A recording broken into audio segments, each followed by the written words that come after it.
देखो आदिवासी SC ST OBC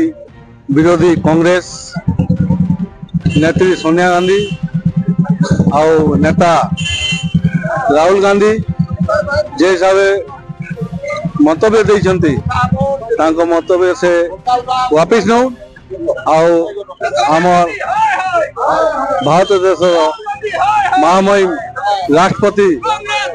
Draupadi ji Murmu को से क्षमा मांगू आम ओडिशावासी तो यहाँ माँ मने बहन मने आदिवासी समाज हो एससी एसटी हो कि ओबीसी हो जेन घृणा हिसाब से कांग्रेस सरकार तांको नेता मने आमको ओडिशावासी आम गर्व कर बहनी आदिवासी समाज आज राष्ट्रपति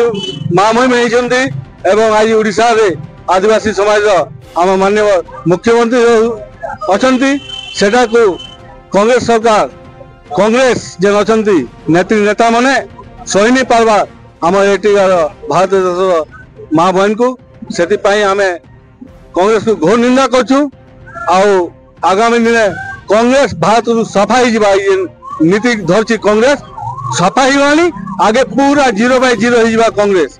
जे बाहर को जाके मने कोटी कोटी टंका स्विच बैंक रखी आज मने आमको आम राष्ट्रपति को गरीब महिला बोलकर हिंसा करटा हूँ कांग्रेस नीति से